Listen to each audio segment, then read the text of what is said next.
우리 직분자 훈련 세 번째 시간, 직분자를 세우신 목적에 대해서 우리 함께 생각해 보려고 합니다. 교회 여러 가지 다양한 직분들이 있습니다. 그렇죠? 그 기관의 회장, 부회장 이런 것이 아니고 교회에서 세운 그 직분, 교회의 장로님, 안수 집사님, 권사님, 또 우리 서리 집사님 계시죠? 그래서 이분들이 이러한 직분을 교회로부터 받았는데 우리 주님의 이름으로 직분을 받았습니다. 그래서 어떻게 이 직분을 잘 감당할까? 직분자의 자격은 어떤 것인가? 직분자의 의미는 어떤 것인가? 이런 일들을 좀 저희가 주의로 살펴봤고, 오늘은 특별히 직분자를 왜 세우셨는가? 세우신 목적이 뭔가? 이것을 한번 생각해 보려고 합니다. 일곱 택해라, 우리가 이 일을 저희에게 맡기겠고, 이 말씀이 오늘 나오죠. 우리는 누굽니까? 사도. 저희에게는 일곱 집사님, 세운 집사님인데, 이 일곱 집사님이 오늘날 우리 교회에 갖고 있는 직분자들의 역할을 골고루 담당하고 계시는 거예요. 그 초대교회 일곱 집사는 목회자의 역할도 했습니다. 그리고 장로님들의 역할도 했습니다. 오늘날 권사님 또 집사님들의 역할도 감당했던 거예요. 그 기능에 따라서, 맡겨진 일에 따라서 지금 우리가 좀 더 세분해가지고 그 직분을 감당하게 하고 있는 거지요. 직분자를 세우신 목적은 우리가 보면 노란 글씨로 되어 있는 거 한번 같이 읽어보겠습니다. 시작. 우리가 이 일을 저희에게 맡기고 우리는 기도하는 것과 말씀 전하는 것을 전무하리라. 우리가 누구라고요? 우리가 누구라고요? 사도들. 사도들은 누굽니까? 예수 그리스도와 함께 그 예수님의 공생의 기간에 그와 함께 동역하고 따랐던 그분들을 사도라 그러고, 플러스 사도 바울이 있습니다. 바울은 예수님과 함께 동행하지 않았어요. 동역하지 않았습니다. 오히려 예수를 따르던 무리들을 초창기에 박해할 때 박해자였어요. 그런데 부활하신 주님이 바울에게 나타나 주셨고, 이방인을 위한 택한 나의 그릇이라, 그래서 이방인들에게 복음 전하는 사도로 부르심을 받았다. 그랬지요. 사도 바울이 이방인들을 대상으로 해서 선교 사역을 주력했습니다. 그런데 그가 나도 이방인들을 위한 사도다 그랬더니 사람들이 네가 무슨 사도냐, 그래가지고 항상 편지 쓸 때마다 예수 그리스도의 종 사도된 나 바울은 그러면서 자기의 사도성을 자주 이야기했어요. 그런데 어찌되었던 초대교회 사도들이 그 하던 여러 가지 일들 중에서 본인들은 좀 그 일을 다른 사람에게 맡겨야 되겠다. 그 일은 뭐냐 하면 말씀 가르치는 일과 봉사, 구제하는 일들을 다 통틀어서 하는 얘기예요. 그 중에서 사도들이 택한 우리가 본연에 해야 될 일은 이거다라고 정한 것이 뭐와 뭐예요? 기도하는 것과 말씀 전하는 것. 이것을 전무하겠다, 여기에 매진하겠다. 그리고 일곱 집사를 택해서 그 외의 일들을 맡기겠다. 그 외의 일을 하는 것은 구제하고 또 섬기고 봉사하는 그 많은 일들을 말합니다. 이렇게 했어요. 그랬더니 사람들이 이 결정을 좋아합니다. 또 이 시대에 왜 이렇게 해야만 했는가? 처음 마가 다락방에서 몇 명이 모여 기도하다 성령 받았죠?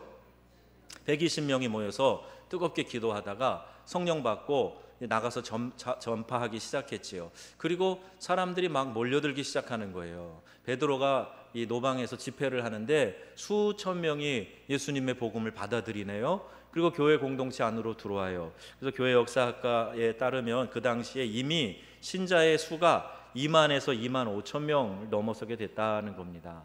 그러면 이 사도들이 다 이 일을 감당할 수가 없잖아요. 그래서 일을 나누고 함께 분배하고 일을 하되 그렇게 직분자들을 세운 겁니다. 그래서 직분자를 세운 중요한 목적은 주님께서 사도들에게 맡기셨던 그 일을 효과적으로 나누어서 잘 감당하라고 세우셨어요.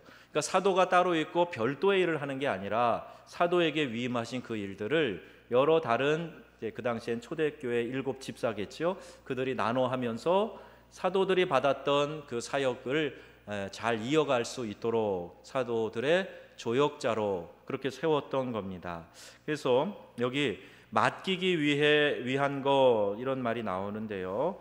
맡긴다 이 말은 위임이라는 뜻이죠. 위임. 그래서 이 일을 저희에게 맡기고 그랬는데 지난 시간에 직분자의 자격에서 우리가 살펴보았는데 어떤 사람을 기도하며 뽑았지요? 사람들 중에서 뭐와 뭐가 충만한 사람? 성령과 지혜가 충만한 사람. 그 사람들을 뽑아서 저들에게 위임합니다. 맡기는 거예요. 그래서 목사 지금 오늘날로 말하면 목회자가 갖고 있는 직능 가운데 그 당시에 사도들이 가졌던 일을 고스란히 물려받아서 해야 될 제일 중요한 일이 뭐겠어요? 기도하고 말씀 전하는 일입니다. 그리고 기도하고 말씀 전하는 일에 더 많은 시간과 에너지를 쏘더라고 그 외에 목양에 필요한 일들을 교회 직분자들이 나누어서 같이 감당하게 하는 것. 이것이 오늘날 이 위임과 분배의 중요한 목적이 되는 겁니다. 목사로 세움 받았으니까 목사님은 열심히 하세요. 주의 종이니까. 풀타임 사역자 아닙니까? 우리는 세상에서 일하는 사람이 주일날 한 번 교회 나와서 봉사하는 건데 우리가 어떻게 그런 많은 수고로운 일을 다 합니까? 목사님이 일을 하세요. 이게 아니고 목회자가 더 많이 그 본연의 일, 말씀 전하고 기도하는 거 여기에 집중할 수 있도록 그 외의 일들은 우리가 하겠습니다. 그래서 함께 그 사역 하나님의 전에서 있어야 될 일들 이것을 만들어 가는 겁니다. 그래서 목회자를 돕기 위해서 이 일을 분배하고 함께 하는 거다. 자, 이렇게 이야기를 하고 있어요. 그래서 이렇게 함께 열심히 일하는 사람을 교회의 일꾼이라고 이야기하지요. 나는 교회의 일꾼이다 생각되는 분 한번 손 들어보세요. 나는 교회 일꾼이다. 아유 부끄러워서 내가 어떻게 손을 들지요? 그런 눈치예요. 좀 이따 다시 물어볼게요. 자, 둘 중에 하나만 하십시다. 이거 아니면 이거예요. 다른 거 없어요. 이거 아니면 이건데 그러면 일꾼 말고 비슷한 호칭이 하나 있는데 일감이라는 말이 있어요. 일감. 일감. 무슨 뜻인지 이해하시죠? 그 사람 때문에 주변에 다른 사람들이 힘들어. 그 사람 많이 도와줘야 돼. 돌봐줘야 돼. 누가 안 돌봐주면 늘 삐쳐. 어려워. 그런 사람을 일감이라고 합니다. 자, 여러분 다시 손 들겠습니다. 나는 교회 일감이다. 이거 아니면 이거예요. 둘 중에 하나 손 드는 거예요. 나는 교회 일감이다. 저만 들었네요.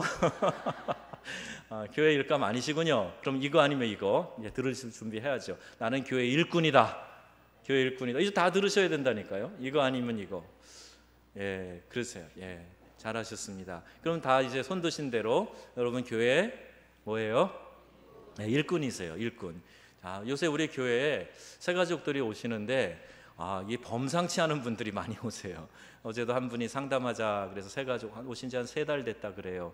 한 가족 애기 아빠 상담하며 얘기했는데 참 많은 일들 잘 감당하시다가 하나님이 이 광야 학교를 집어넣으셔서 잘 나가는 회사를 잘 경영하다가 폭삭 망해가지고 그리고 이제 정읍으로 오신 분이 계세요. 그래서 여기서 다시 사업을 일으키려고 기도하고 준비하고 있노라. 근데 교회가 큰 힘이 된다. 말씀이 큰 위로가 되고 너무 감사하다. 정읍에 와서 목사님 만나게 큰 행복인 것 같다. 그런 이야기를 하셔서 제가 아멘이세요? 또 다른 분들도 아멘을 해주시네요. 감사합니다. 그래서 제가 막 너무 신났어요. 야, 이렇게 말씀 듣고 은혜 받고 새롭게 도전하고 용기를 내고 하는 분이 있구나. 하나님 잘 되게 해주세요.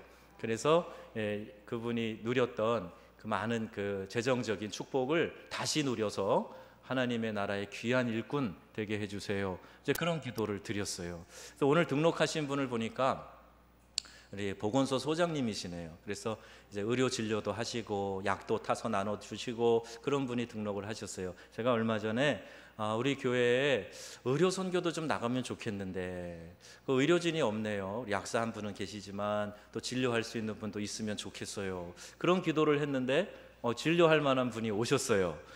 그리고 그렇게 쉽게 결정해서 또 교회 등록을 해주셨네요. 몇 달 동안 전주에도 가시고 또 정읍에 있는 교회도 돌아보시고 그랬는데 우리 교회가 마음에 쏙 드셨다고 그래요. 그래서 등록해 주셨는데 우리 또 관심 갖고 주변에 아는 분들이 또 우리 성도들 계셔서 기도해 주시고 또 주중에 또 찾아가 주시고 또 우리 교회 좋다고 소문을 많이 내주신 것 같아요. 여러분 이렇게 하나님께서 좋은 일꾼들을 보내달라 우리가 계속 기도하면 좋겠습니다. 왜요? 하나님 나라를 위해서 우리가 함께 수고하고 싶어서 그리고 그 멋진 일들을 같이 감당하고 싶어서 그래서 우리 일꾼도 보내주시고 또 교회 안에서 좋은 일꾼들도 세워주세요. 이 기도가 꼭 필요합니다. 그리고 제가 일감되지 않게 해주세요. 그 기도도 꼭 함께 하셔야 됩니다. 하나님께서 이렇게 직분자들을 세우셔서 일꾼을 삼아 주시고 일을 잘 감당해서 교회가 하나님께서 맡겨주신 그 사명을 기쁨으로 수행할 수 있게 하는 것, 이것이 우리 교회가 해야 될 중요한 일들이에요. 그래서 교회 와서 내가 그냥 혼자 편안하게 있다가 그렇게 예배만 드리고 살짝 왔다 갔다 하고 그게 신앙생활이 아니고요. 교회 안에서도 봉사해야 되고 세상을 향해서도 나아가서 봉사를 해야 됩니다. 그래서 우리 교회가 이 지역사회를 위해서 감당할 일들 찾아서 열심히 그 일을 할 거예요. 그리고 세계 가운데 또 우리가 해야 될 일들을 찾아서 열심히 나가서 그 일을 감당할 겁니다. 그럼 하나님이 우리를 어떻게 하세요? 그 일 잘하라고 더 축복하시는 거예요. 그래서 하나님의 축복을 구하는 원리는 주님의 일 잘 감당하겠으니 힘을 주세요. 이게 축복의 원리입니다. 어떻게 기도하라고요? 주님의 일 잘 감당하겠으니 힘을 주세요. 이게 축복입니다. 그냥 내가 막 배 터지게 쌓아놓고 먹고 마시고 즐거워하자, 이거는 누가복음에 뭐라 그랬어요? 이 어리석은 자야. 주님이 그렇게 책망하시는 거예요. 우리가 이 땅에 살아가는 분명한 이유가 있어요. 하나님이 우리에게 맡겨주신 일, 영혼 구원하고 제자 삼는 일, 그 일을 위해서 교회를 세우셨습니다. 여러분 그렇게 믿으십니까? 그 일을 감당하는 거예요. 거기에 기쁨이 있습니다. 그리고 그 일을 잘 감당할 수 있도록 건강도 주시고 힘도 주시고 물질도 주시는 거예요. 이 영적인 원리가 분명히 세워질 수 있기를 바랍니다. 자, 그래서 이제 우리 동역자의 입장에서 한번 생각을 해보겠어요. 오늘 이제 이름이 여러 이름, 낯선 이름이 나왔는데 대표적으로 브리스길라와 아굴라, 그들이 목내놓을 만큼 그렇게 헌신적으로 그들을 바울을 돕는 동역자가 되었습니다. 그래서 바울은 어디 가든지 그들을 이야기하고 자기의 동역자들의 이름을 이야기하고 그들을 너희들이 잘 존경하고 또 잘 영접하라, 이런 부탁을 많이 하는 것을 볼 수가 있어요. 그런데 바울이요, 우리 성령과 기질의 책을 보니까 사람마다 이 기질이 있잖아요. 성격 기질이 있잖아요. 다혈질이 있고 우울질이 있고 점액질이 있고 담즙질이 있고 이렇게 나누는 유형이 있는데 바울은요 담즙질 유형이에요. 그래서 아주 저돌적인 스타일입니다. 잘 부딪히기도 해요. 목적을 향해서 돌진하는 스타일입니다. 그래서 사도 중에 사도인 베드로하고도 한판 붙잖아요. 그죠? 베드로를 막 위선자라고도 하기도 하고 책망도 하기도 하고 아주 뚝심 좋은 사람이에요. 그리고 목적을 위해서는 아주 열심히 일을 하는 그런 일꾼이었습니다. 그러다 보니까 잘한 일도 많지만 바울을 대적하는 사람들도 있었어요. 물론 성격이 안 맞아서 대적한 사람도 있겠지만 바울이 그런 사람 갖고 째째하게 여기다가 쓰지 않았을 거예요. 그런데 복음에 대한 해방꾼들이 있었습니다. 그래서 대적자라고 표현을 했어요. 그리고 바울이 그들이 너네들이 나가서 복음을 전할 때에도 영접하지 않는 자, 대적하는 자들이 있으면 그들과 상종하지 말고 오히려 예수님이 그렇게 말씀하셨던 것처럼 발에 티끌, 먼지를 털어버리고 이런 거 축복의 기회가 갔으나 받아들이지 않는 사람들에 대해서는 그렇게 해라 말씀하신 것, 시대의 악함에 대해서도 이야기를 하고 있습니다. 자, 이제 주의 종이 기도하는 것과 말씀 전하는 것에 집중해야 되겠다라고 생각한 이유가 있습니다. 그 당시에 이 여러 사람들이 와서 이제 초기 교회에 몰려들었는데 그 당시를 서로 이렇게 유무상통하는 시대였어요. 그래서 있는 자나 없는 자나 다 사도의 발 앞에 재산을 가지고 오고 가난한 자에게 그것을 나눠주고 나눠 쓰고 그렇게 하던 시대입니다. 그러니까 교회 안에 구제가 많이 있었겠죠. 근데 헬라파 유대인들과 또 히브리파 사람들, 유대인들이 교회 안에 있다 보니까 어느 쪽에서 리더가 세워졌느냐에 따라서 그 출신이나 배경에 따라서 서로 편애한다라고 하는 불만이 있었던 거예요. 자, 이런 것들을 보면서 그 여러 가지 일들에 말려들 같이 이렇게 휩쓸리지 않도록 이 사도들은 더욱 중심되는 일에 더 집중해야 되겠다. 자, 이렇게 결단을 하게 된 겁니다. 자, 이제 기도의 사역을 잘 감당하는 종이 오늘날로 말하면 그 당시에는 사도, 또 오늘날로 말하면 이제 목회자의 역할을 하는 사람이라 이렇게 볼 수가 있는데, 목회자는 기도에 전무해야 된다 그랬어요. 그 다음에 직분자들은 뭐에 전무하자고 써놨어요?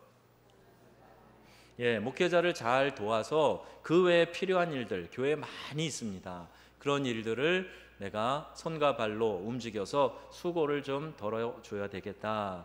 결국 아무도 안 하면은 교회는 목사가 하게 돼 있습니다. 아무도 안 하면 해야 돼요. 그러니까 누군가 해주면 그 일에 대해서 시간과 에너지가 줄어드는 거예요. 사람이 할 수 있는 역량이 한계가 있지 않습니까? 그래서 도와주는 사람, 그리고 교회 안에서는 이 헬라파 유대인, 히브리파 유대인처럼 서로 이렇게 파벌을 지어서 알력을 행사하고 내가 더 좋아하는 사람, 예쁜 사람, 친한 사람만 잘해주고 이래서는 안 됩니다. 그리고 교회 안에서는 서로 그룹과 그룹이 만들어져서 비방하면 안 돼요. 건강한 세포, 셀들은 많이 만들어져야 되나 그 가운데 암세포같이 고립되고 독립되어 있는 그런 그룹이 있어서는 안 됩니다. 전에 군대 하나회가 있어서 문제가 됐던 것처럼 그 조직 안에서는 조직 전체가 통하는 그런 흐름을 가지고 있어야 되는데, 그 안에 독립된 한 그룹이 우리는 중앙의 통제 싫어요, 우리끼리 할래요, 이렇게 가면 안 되는 거예요. 그래서 교회는 서로가 그룹을 만들어서 원망, 비방 해서는 안 되고, 그래서 결국에는 모두가 다 협력해서 한 방향으로 나아갈 수 있어야 한다는 겁니다. 방향을 제시하고 비전을 제시하고 이끌어가는 사람이 누굽니까? 누구라고 생각하세요? 어려운 질문을 드린 것 같습니다. 저는 대답이 빨리 안 나오는 거에 대해서 굉장히 지금 당혹스럽습니다. 제가 자주 얘기 드리잖아요. 그죠? 교회가 이렇게 가면 좋겠습니다. 교회는 이런 곳입니다. 이렇게 해야 됩니다. 그럴 때에 한 마음을 가지고 같은 방향으로 같은 뜻을 가지고 나아갈 수 있는 사람들이 조력자인 거예요. 근데 방향은 지금 이쪽으로 가고 있는데 나는 다른 쪽으로 가려고 노를 젓고 있으면 굉장히 힘듭니다. 노가 부러질 수도 있어요. 한번 해보셨나요? 가는 방향으로 같이 저으면 쉬워요. 그런데 반대로 저어보세요. 무척 힘듭니다. 그리고 그 전체적으로 배가 바른 방향으로 나아갈 수 없어요. 그래서 비전을 제시하고 방향을 제시하고 그럴 때 동력이 되어서 함께 나아가는 일이 중요해요. 직분자들은 목회자의 좋은 조력자들이 되시기를 주님의 이름으로 부탁합니다. 자, 두 가지 차원이 있어요. 먼저 이 일을 부탁드리고요. 또 목회가 물론 좀 다양한 방식이 있겠지만 제가 생각하는 목회는 평신도들이 일을 하는, 평신도들이 사역을 하는 그런 목회입니다. 그럼 목사는 뭐 하는 사람이냐? 평신도들이 일을 할 수 있도록 성경을 가르치고 사역을 분배하고 그 사역을 잘 하도록 코치하는 사람이에요. 그러니까 목사가 일을 다 할 테니 다 나를 따라라, 이게 아니란 말입니다. 과거에는 그렇게 해서 교회가 되었는가 몰라요. 그러나 성경적인 원리에 더 가까운 것은 교인들이 일을 하는 거예요. 그리고 목회자는 그들이 그리스도의 일, 사역을 잘 감당하도록 그것을 가르치고 코치하고 방향을 제시하고 이끄는 사람이라는 겁니다. 그러니까 결국요, 이렇게 회전하는 거예요. 목회자를 잘 도와서 그 일을 따라오면 결국 평신도인 우리가 사역을 맡아서 그 일을 잘하게 되는 거예요. 다른 데는 모르겠어요. 적어도 명성교회는 그런 비전을 가지고 목회 방향을 세워나가기 때문에 여러분이 목회자를 잘 따라오는 것이 결국 여러분이 사역을 잘 감당하는 일입니다.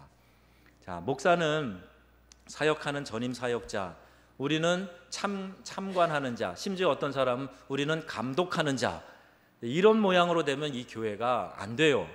그렇게 돼갖고는 잘 될 수가 없습니다. 교인들이 주님의 사역을 기쁨으로 해야 돼요. 주방 봉사 또 여러 가지 봉사하는 거 뭐 이것만이 일이 아니라 주님이 원하시는 사역을 해야 됩니다. 어떤 사역이에요? 영혼 구령에 관심을 가지고, 그리고 또 교회 안에 모여든 사람들을 그리스도의 제자로 삼는 일을 감당하는 거예요. 예수의 제자가 갑자기 한 번에 척 되느냐? 그렇지 않습니다. 목회자가 여기서 설교 잘한다 그래서 그 설교 듣고 갑자기 사람이 제자로 바뀌냐? 그렇게 안 돼요. 꾸준히 철저히 말씀 훈련을 해야 되는데, 그 말씀 훈련 가운데는 배우고 삶에 적용하고, 그것을 누군가 점검해주고 또 교정해주고 가르쳐주고, 이런 훈련이 소그룹 안에서 계속 일어나야 된다 하는 거예요. 자, 여러분 그렇게 방향을 제시하고 갈 때 잘 따라오실 수 있으시지요? 있으십니까? 네, 그렇게 해주시기를 바랍니다. 그래야 교회가 건강하게 세워질 수 있고 하나님이 기뻐하시는 교회로 만들어져 가는 거예요. 자, 그래서 이제 말씀을 전하는 것에 전무하겠다 그랬지요. 그래, 목회자는 말씀 전하는 일에 집중할 수 있어야 됩니다. 그래서 말씀을 묵상할 때 하나님이 무엇을 말씀하시는가에 민감하게 듣고, 또 들어서 깨달은 말씀을 여과 없이 성도들에게 전할 수 있어야 됩니다. 물론 전하는 방식에는 좀 어떤 세련된 노력이 필요하겠지요. 내가 오늘 이거 말씀 받았으니 받아 적으시오, 그리고 말하고 무조건 행하게 하고 그런다고 여러분 몇 분이나 따라오시겠어요?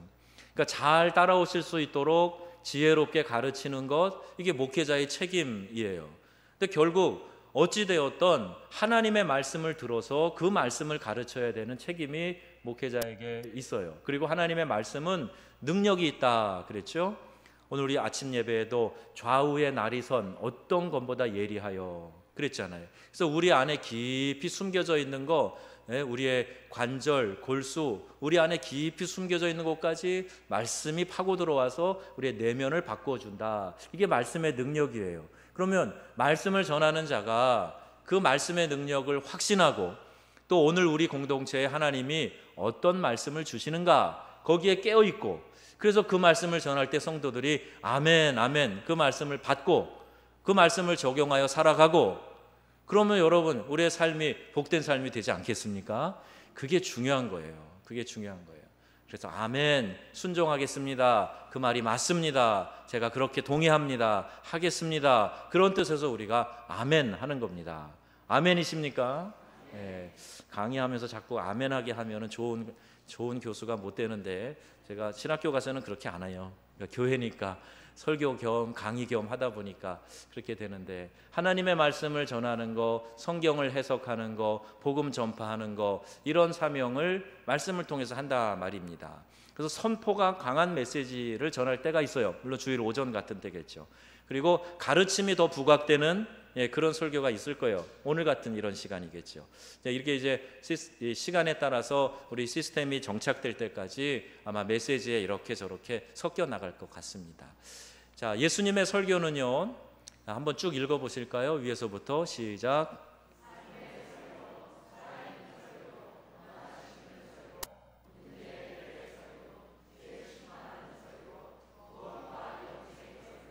예수님 이렇게 설교하셨어요.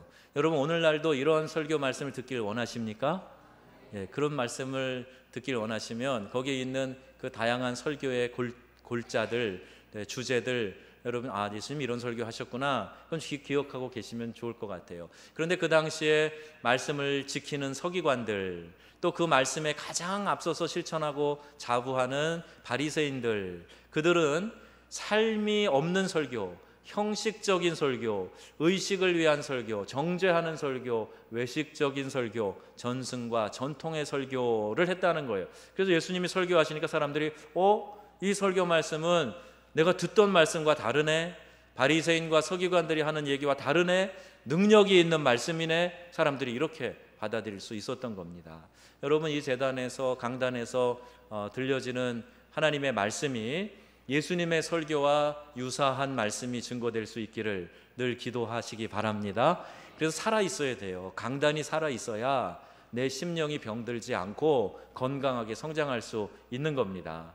그런데 강단에서 말씀 전하는 자가 교인들 눈치나 보고 인기를 생각하고 이야기하고 어떤 얘기를 해야 어디 가려운 데 긁어줘야 성도들이 좋아하나 그것만 생각하고 있으면 그게 바로 사꾼 목자가 되는 거예요. 그래서 우리 목사님 설교하실 때 하나님께서 받아 전하는 말씀이 능력 있게 해달라 하는 말씀은 내 관절, 골수, 영의 깊은 곳까지 찔러 쪼개는 말씀이 되게 해달라, 그런 말씀과 같은 겁니다. 그래서 여러분 그렇게 기도하시길 바랍니다. 자, 말씀이 내 안에 들어왔어요. 찔렸어요. 찔림이 있어요. 그럼 내가 어떤 반응을 해야 되겠습니까? 네? 갑자기 눈을 옆으로 떠야 됩니까?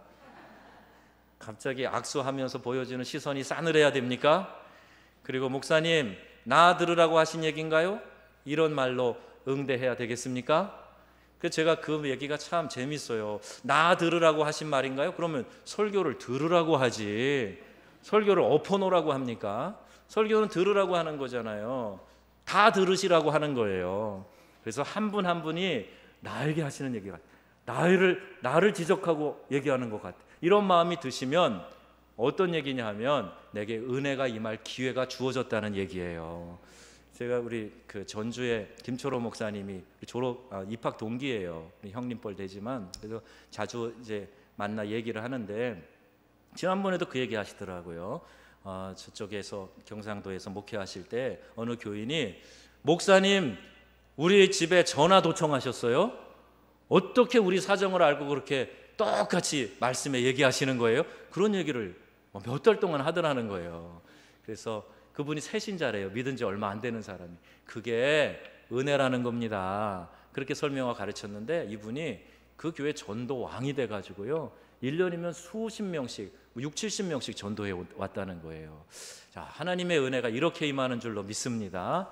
말씀이 내게 들릴 때 좀 찔림이 있고 그리고 나에게 무엇인가 촉구하는 것 같은 그런 부딪힘이 있을 때 하나님이 나에게 지금 은혜를 주시려고 그러는구나, 그렇게 아시고 하나님 나를 특별히 사랑하셔서 목회자를 통하여 듣게 하시는구나, 그렇게 아시기를 바랍니다.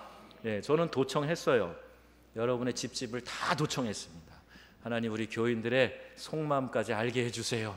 그들의 삶을 알게 해주세요. 그 도청을 할 수만 있다면 그냥 당장이라도 가서 하나님 알려주세요. 그래서 교인들이 저는 평범한 얘기를 해도 내 얘기처럼 듣게 해주세요. 그래서 삶이 변화돼야 되지 않겠습니까? 축복된 삶으로 나아가시기를 주의 이름으로 축원합니다. 자, 구약의 모세가 이제 그 백성들을 이끌 때에 재덕이 겸비한 자를 뽑아서 그래서 이제 그 직분을 세워서 일을 맡기게 합니다. 그의 장인 이드로가 모세가 하는 것을 보고 아이고 참 내 사위지만 미련둥이네, 어떻게 이 많은 사람들을 재판을 해주고 그래 지쳐 쓰러져 죽으려고 그러냐고, 그렇게 하지 말고 이렇게 해라. 그리고 10부장, 50부장, 100부장, 1000부장을 세워서 웬만한 간단한 일들은 그 안에서 해결하게 한 거예요. 그래서 지금도 우리가 왜 지방법원이 있고 고등법원이 있고 대법원이 있듯이 그때 이미 이렇게 조직을 나눠가지고 대표를 세우고 그들 간에 일어나는 분쟁이나 또 질서를 세워야 될 일들이나 이런 것들을 그 10부장, 50부장, 100부장 이런 사람들이 하게 했던 겁니다. 이게 그대로 로마 군대의 조직으로 또 이렇게 바뀌는 것도 우리가 볼 수가 있지요. 그래서 하나님의 축복을 우리가 받는 길은 구원은 믿음으로 받아요. 그리고 우리가 구원은 믿음으로 받으나 하늘나라 가서 받는 상급이 다 다릅니다. 순교자의 반열이 틀려요. 목회자, 선교사, 선지자의 반열이 틀려요. 그래서 내가 하나님 안에서 수고하는 그 수고가 헛된 것이 아닌 것은 천국에 가서 우리가 받을 상급은 우리의 행함대로 하나님께서 주시기 때문입니다. 그래서 여러분 귀한 상급 받으시라는 거예요. 하늘나라에 쌓아두실 상급을 받으시라는 거예요. 이 땅에서의 물질의 축복은 어떻게 받느냐? 물질로 받는다 그랬어요. 지난번에 우리 서산에 지금 가신 김영배 목사님 홍성에 계실 때 오셔서 집회할 때 그 말씀 하셨죠. 물질 축복은 내가 물질로 심어야 받는다 하는 겁니다. 그래서 이와 같은 것이 축복의 원리라고 말씀을 드렸어요. 자, 오늘 오전 예배 시간이 10분 길어져서 오후 예배 시간은 10분 짧게 끝내려고 했습니다. 한 5분 정도 짧아질 것 같은데, 여러분이 다 내가 하나님의 일꾼 되기로 작정하셨잖아요. 그래서 먼저는 목회자를 도와서 함께 그 일을 하고, 목회자가 원하는 교회의 모습들이 세워져 갈 때 결국에는 그게 내가 주님의 사역을 잘하는 사역자로 서 있게 된다. 저는 평신도 사역자를 세우는 게 저의 목회의 궁극적인 비전입니다. 그 일을 위해서 여러분들이 잘 무장되고 준비되고 세워져 가실 수 있기를 주님의 이름으로 부탁합니다. 그래서 직분자를 세운 것은 사역을 맡기기 위함이다 하는 것을 아시고, 또 목회자들은 영혼 돌보는 일에 말씀 전하고 기도하는데 집중할 수 있도록, 다른 것들에 신경 많이 뺏기고 시간 뺏기지 않도록 여러분들이 앞장서서 그 일 감당하고, 교회에 여러 가지 해야 될 일들이 많이 있어요. 사람들이 모이는 공간이고 사람들이 드나들고 쓰는 곳입니다. 장소나 기물이나 또 이제 좀 낡아져서 바꿔야 될 것들도 있고, 또 손이 가서 또 이렇게 정리해 줘야 될 것들도 있고, 곳곳에 우리 눈에 띄는 일거리들이 많이 있습니다. 그래서 여러분들이 그걸 기억하시고, 교회에 모여든 성도들이 내 조그만 수고를 통해서 더 편안하고 안락한 그런 모임을 가질 수 있다. 그것을 기쁨으로, 자부심으로 생각하시고 그 일에 앞장서시고, 또 목회자가 필요해서 제시하는 방향이 있으면 그 일에 헌신하시고 나아가실 수 있기를 주님의 이름으로 부탁합니다. 우리 요셉 일 남전도회가 그 일에 앞장서 주시면 좋겠어요. 그래서 우리 어르신들이 딱 앞장서서 그 일을 하시면 우리 젊은 분들이 또 쫓아가서 이거 제가 또 돕겠습니다, 함께하고, 그런 멋진 교회 안에 그런 영적인 흐름이 있었으면 좋겠습니다. 그래서 쟤 누구냐 그리고 그냥 흙 쳐다보고 마시는 게 아니라, 좀 새로운 얼굴이 띄면은 먼저 가서 제가 아무개 권사입니다, 우리 교회에서 이런 일을 하고 있어요, 반갑습니다, 오실 때마다 제가 알아보고 인사하겠습니다, 먼저 이렇게 해보세요. 2배로 존경받고, 이 교회 참 좋은 교회다, 이런 소문이 날 겁니다. 그럼 목회자 자랑도 많이 하시지만 우리 교회 장로님들, 권사님들 참 좋다고 밖에 나가서 자랑 많이 하시기 바랍니다. 그렇게 선포한 대로 자랑한 대로 될 줄로 믿습니다. 여러분 좋은 직분자들 되셔서 하나님의 은혜 안에 귀한 상급 누리시기를 주 예수님의 이름으로 축복합니다. 아멘.